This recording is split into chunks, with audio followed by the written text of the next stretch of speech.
Tenso debate en las Cortes regionales a cuenta de impulsar una ley contra la ocupación ilegal de viviendas. A pesar de la bronca política y de la disparidad de criterios de los diputados, finalmente los tres grupos la aprobaban por unanimidad. Todos coinciden en que es necesario implantar una norma que garantice la seguridad y la convivencia ciudadana frente a los ocupas.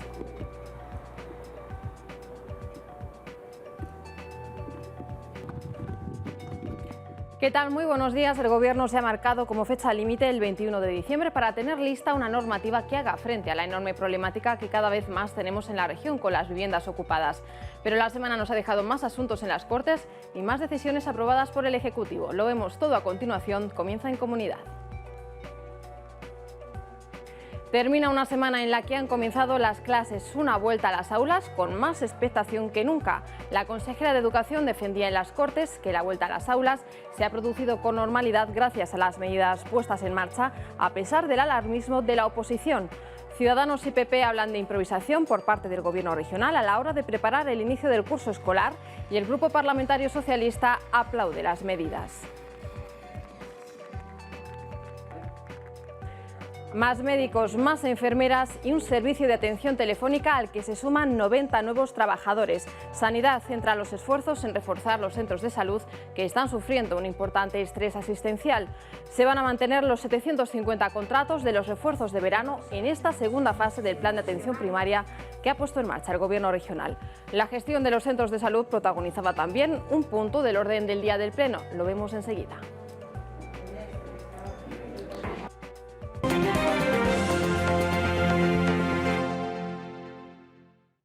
El debate fue tenso, pero al final hubo acuerdo. Aprobada por unanimidad la iniciativa de Ciudadanos para sacar adelante una ley que haga frente a la ocupación ilegal de viviendas en Castilla-La Mancha, un problema que se sufre especialmente en zonas de Guadalajara y en Toledo. El Gobierno se ha comprometido a tener listo el texto para finales de otoño. Queda aprobada la proposición no de ley ante el Pleno número 131 sobre la necesidad de implantar una ley de garantías para la seguridad y convivencia ciudadanas frente a la ocupación ilegal de viviendas. Ha salido adelante con el apoyo de todos los diputados, pero en medio de fuertes desencuentros. Mientras Ciudadanos y PSOE defendían que la iniciativa fuera a propuesta de los tres grupos parlamentarios, el PP se desmarcaba al reclamar la autoría de la idea, planteamiento que daba lugar a momentos tensos en el debate, con Alejandro Ruiz y Ana Guarinos como protagonistas. Le voy a leer, con el permiso del señor Ruiz, lo que ha dicho el señor Ruiz en el WhatsApp de grupo, que creo que no le importará, ¿verdad? No te importará. Estamos de acuerdo con el texto de Fernando. Perfecto. ¿Dónde estás? Solo faltaría el tema de definir que la iniciativa es de los tres. ¿Dónde estaba el problema, señor Ruiz? Exclusivamente en que usted decía que la iniciativa no la podía liderar Paco Núñez, que tenían que liderarla los tres grupos políticos. Mira, señor presidente, hemos asistido a la comisión delictiva de la señora Guarinos. Los mensajes privados por WhatsApp no son públicos. En ningún momento yo he autorizado a la señora Guarinos a que lea mensajes privados. Esto ya es el colmo de la desvergüenza, señor presidente. Y exijo una amonestación a esta señora porque ha incumplido la ley, el Código Penal. Tras la polémica, el presidente del Grupo Socialista tomaba la palabra. Todos los ciudadanos que nos estén oyendo, el protagonismo de quién tiene que ser. ¿Para qué estamos aquí sino para representar a los ciudadanos? Si no se trata de que ninguno de nosotros se arrogue nada. Finalmente, el consejero de momento insistía en que hay tiempo para cerrar una ley pactada. De octubre hasta el 21 de diciembre vamos a tener tiempo todos en conseguirlo, pero también va a depender de ustedes el que esas fechas las cumplamos. Les espero, les tiendo la mano, pero por favor, ni la muerdan ni cojan el brazo. En la región, los corredores del Henares y la Sagra son las zonas más afectadas por este problema social.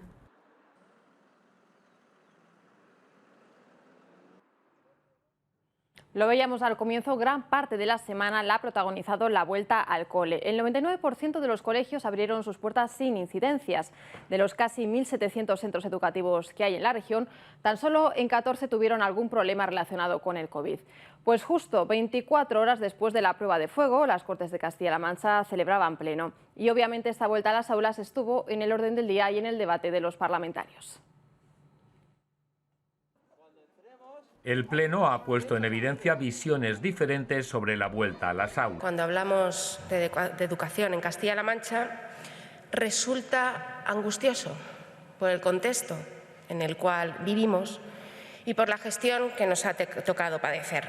Yo me pregunto, ahora que esta vuelta al cole ha tenido lugar sin incidencias, ¿qué es lo próximo que sus partidos van a inventar para intentar desgastar al gobierno de Emiliano García Paje? Y es que para la oposición impera la improvisación, al tiempo que se alude al esfuerzo de la comunidad educativa. El inicio del curso está saliendo por el trabajo y la gran implicación de los docentes, la cantidad de horas extras que están haciendo los miembros de todos los claustros y asumiendo tareas que no les son propias en muchos casos de los docentes. Reconozcan que en estos meses no han trabajado mucho, que la tarea se les ha quedado grande. Criterio que se rechaza desde la Consejería de Educación mirando al inicio del curso escolar. Un primer día de curso normal, un primer día de curso coherente y, desde luego, alejado de lo que ustedes una y otra vez nos han ido transmitiendo, alejado del caos, alejado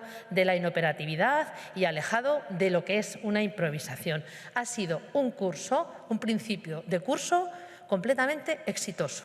Insiste en respetar al virus y no bajar la guardia, tras apuntar que en 99 centros educativos de la región abrieron sin incidencias. Solo en 14 de los 1.700 tuvieron algún problema relacionado con el COVID. La atención primaria también se llevó a debate en el pleno de esta semana a petición del Partido Popular. Mientras que Ciudadanos y PP hablaban de una situación caótica con los profesionales al borde del colapso, por parte del Partido Socialista se destacaba los esfuerzos del Gobierno regional por incrementar el número de sanitarios, la atención telefónica y la financiación a esta parte de la sanidad. También en comparecencia el consejero daba más detalles de la segunda fase operativa de atención primaria que ha echado a andar este viernes. Para el Partido Popular, el Gobierno regional debe dotar a la atención primaria de más financiación y protocolos que la hagan más resolutiva. Por ejemplo, dar más competencias a los servicios de enfermería para liberar a los médicos y que tengan suficiente tiempo para atender a los pacientes. El Gobierno de Paje no puede eludir su responsabilidad y debe dar un impulso definitivo a la atención primaria, con la dotación de los recursos necesarios, tanto humanos como materiales, puesto que la atención primaria, como puerta de acceso al sistema sanitario, adolece en Castilla-La Mancha de los elementos necesarios. Críticas también por parte de Ciudadanos, que calificaba de herida la atención primaria de la región y de estar pasando el peor momento de su historia. Que refuercen la atención primaria con medidas concretas, no con anuncios, con medidas concretas. Que refuercen a los rastreadores. Que informen sobre los medicamentos de los que disponemos en nuestra comunidad autónoma. Que pongan en funcionamiento la APP COVID, que todavía no está disponible. Que nos protejan de aquellos ciudadanos que no cumplen la cuarentena. Versión muy diferente a la del PSOE, que agradecía al Gobierno el enorme esfuerzo que está haciendo por reconstruir la atención primaria tras los recortes de la época en la que gobernó el PP. Y a veces cuesta mucho más reconstruir que evidentemente que destruir, y lo saben perfectamente. Es mucho más difícil intentar recuperar un montón de profesionales que tuvieron que marcharse de esta región que volver a incorporarlos. El consejero de Sanidad destacaba un dato para demostrar el compromiso de la Junta. Casi el 30% de la nómina del SESCAM va para atención primaria. La atención primaria nos importa muchísimo. La atención primaria es culpable de que en este momento el diagnóstico precoz sea muy importante en Castilla-La Mancha, sí, a iguales partes que la epidemiología y que los rastreos. La atención primaria va a seguir ocupándonos y preocupándonos en Castilla-La Mancha, sí. Fernández Sanz resaltaba además que de los más de 7.000 trabajadores del sector contratados durante la pandemia, el 25% ha ido a parar a atención primaria. Enseguida desgranamos esas novedades del plan de atención primaria, pero antes seguimos con el Pleno. Una sesión plenaria en la que hemos conocido la cifra de trabajadores que actualmente están en ERTE. Castilla-La Mancha cierra el mes de agosto con algo más de 17.500 personas en esta situación. Cifra que daba a conocer la consejera de Empleo durante el debate en las Cortes para que se prorroguen más allá del 30 de septiembre. Los tres partidos coinciden en que es necesario ampliarlos. Y el Gobierno regional no ofrece una alternativa a las empresas para que no se vean obligadas a convertir esos ERTEs en despidos, Pedro Sánchez y Emiliano García Paje estarán fallando a las empresas y a los trabajadores de Castilla-La Mancha, porque estarán condenando a la región a un abismo de paro. Ahora lo que pedimos es sencillamente que no acaben el 30 de septiembre, sino que esta herramienta se amplíe hasta el 1 de abril de 2021 y además que no se haga de manera sectorial. Yo creo que se ha demostrado que el Gobierno de España quiere prorrogar los ERTE, como efectivamente así están haciendo otros países europeos, que es una herramienta que ha funcionado y que en otras crisis no se ha utilizado, cuando a lo mejor se debería igualmente haber utilizado, y que los grupos parlamentarios con representación en las Cortes Regionales de Castilla-La Mancha todos estamos de acuerdo en la necesidad de esta prórroga. Y seguimos con más asuntos, ya se lo contábamos en el último programa, las Cortes Regionales siguen dando pasos para ampliar los supuestos para hacer los plenos telemáticos. Este es el cuarto cambio que registra el reglamento de la Cámara y abre la posibilidad de celebrar de forma no presencial plenos y comisiones parlamentarias más allá del estado de alarma, que era el único supuesto que se contemplaba hasta ahora. Lo mismo ocurre en el capítulo de votaciones. Justifica la inasistencia de los que votan a favor. Y seguimos en las Cortes ya con otros asuntos al margen del Pleno. Al inicio de semana daba sus primeros pasos la Comisión sobre la Gestión y los Efectos del COVID, que empezará a definir su calendario este próximo lunes. Se espera que pueda tener conclusiones cerradas sobre el análisis de la situación que se está dando en nuestra región y su forma de gestionarlo antes de final de año. El socialista Fernando Mora presidirá la comisión de la COVID, que tiene por delante un horizonte de trabajo de 4 meses. Lo acordado por el Pleno es que esté finalizado las conclusiones antes de que acabe este año, es decir, sería en el mes de diciembre.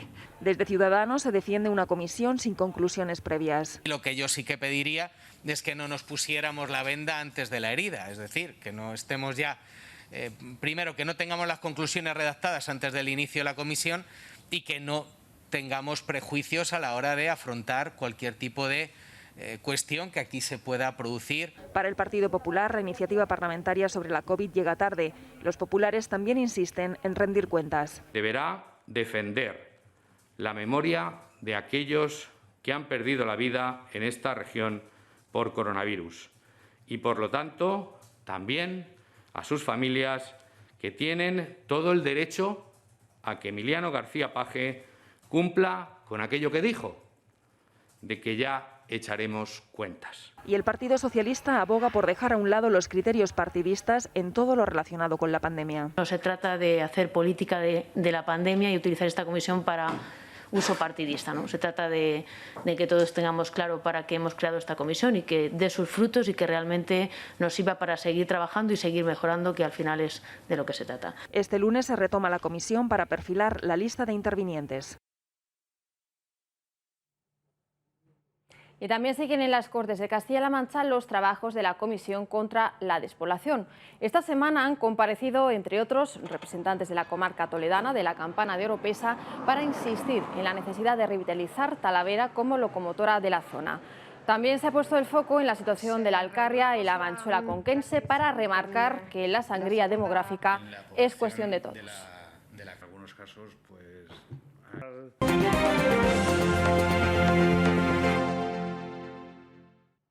En lo peor de la pandemia, los esfuerzos se centraron en dotar de recursos a los hospitales. Ahora es la atención primaria la que centra la atención de sanidad.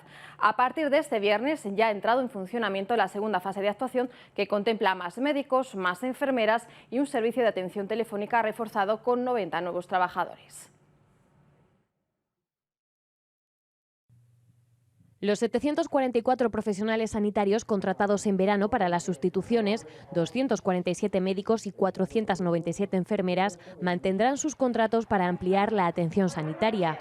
De los más de 7.000 trabajadores del sector contratados durante la pandemia, el 25% ha ido a parar a atención primaria. Es ahí donde Sanidad pone ahora el acento, después de comprobarse que la presión hospitalaria ha cedido. Solo el 8,5% de hospitalizaciones son por COVID y las cifras se estabilizan. Como saben, cuando hablamos de pandemia no podemos asegurar nada para el día de mañana, pero sí podemos asegurar lo que nos está pasando en esa estabilidad que venimos teniendo en los últimos días.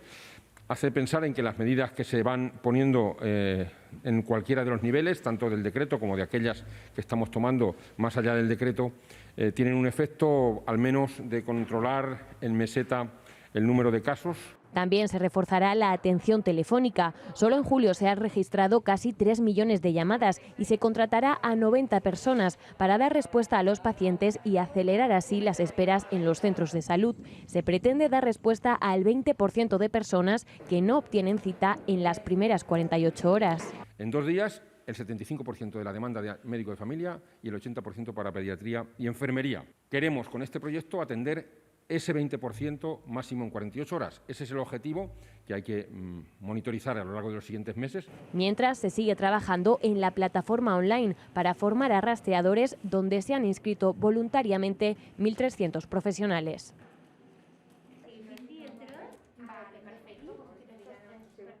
Y más medidas para contrarrestar los efectos de la pandemia. El Gobierno regional ha destinado hasta el momento 11,5 millones de euros para apoyar al sector de la hostelería, el turismo y el comercio, unos de los más afectados por la crisis del coronavirus. Dentro de esta partida, 3 millones han sido para comprar sistemas de protección o instalación de mamparas. Ahora la Junta acaba de adquirir 19 millones de monodosis de gel hidroalcohólico para repartir a los establecimientos de la región.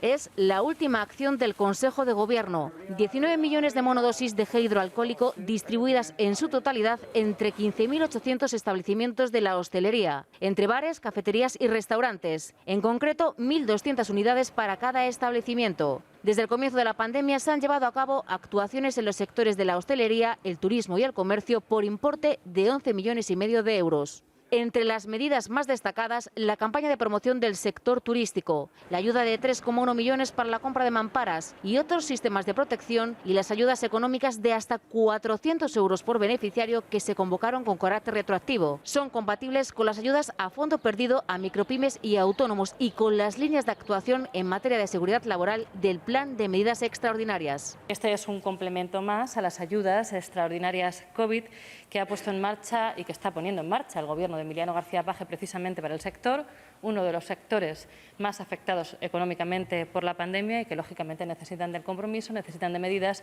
y necesitan de que implementemos pues cualquier apoyo que sea estratégico para que el sector lógicamente pueda aguantar una situación tan complicada como es esta. La consejera portavoz informaba también que el Diario Oficial de Castilla-La Mancha ya publica las ayudas de 28,6 millones de euros para financiar durante los próximos 2 años los 84 centros de la mujer y los 15 de acogida de Castilla-La Mancha. El plazo para solicitarlas es de 10 días.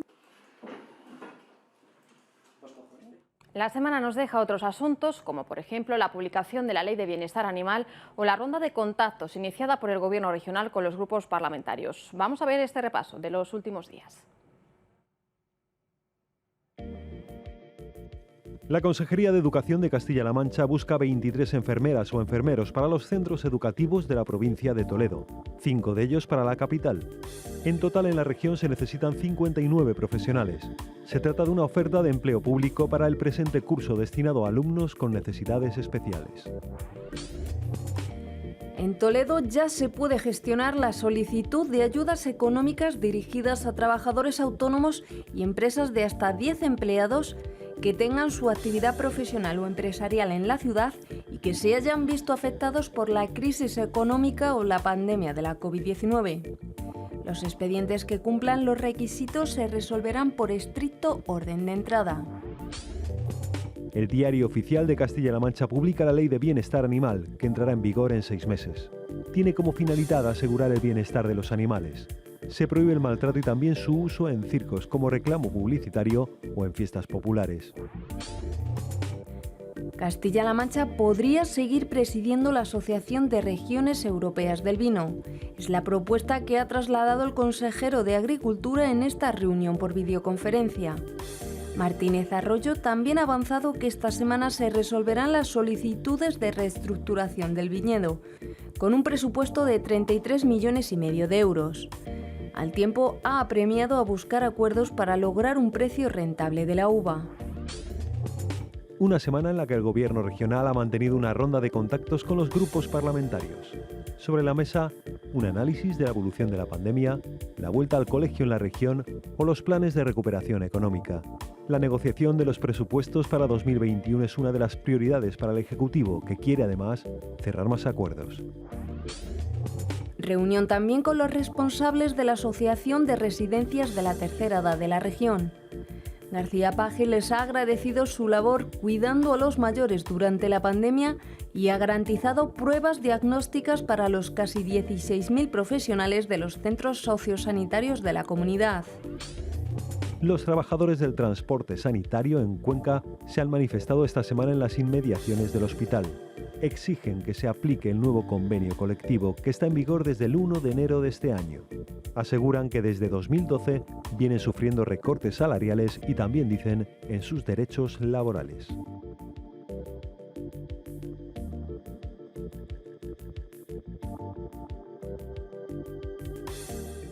Y antes de despedirnos llega el turno, como cada semana, de poner a prueba sus conocimientos sobre la política de nuestra región. Y ahí vemos esa pregunta que les formulamos vía Twitter y a la que les invitamos siempre a participar. ¿Quién fue el primer presidente de las Cortes de Castilla-La Mancha? Vamos a ver las 4 opciones que les dábamos. Francisco Javier de Irízar, José Manuel Martínez Enzano, Antonio Marco Martínez o Fernando López Carrasco. Pues se ve que estas se las sabían porque la mayoría, ahí lo ven, ha acertado. Es Francisco Javier de Irízar Ortega, del Partido Socialista, el primer presidente de las Cortes durante la primera legislatura de 1983 a 1987, ya hace unos cuantos años. Pues así, un domingo más ponemos punto y final esta semana en Comunidad. Les esperamos ya el próximo domingo con toda la información parlamentaria y del Gobierno de nuestra región. Mientras tanto, les leemos, les escuchamos o sugerencias en las redes sociales. Disfruten de lo que queda el domingo y que tengan muy buena semana. Hasta dentro de 7 días.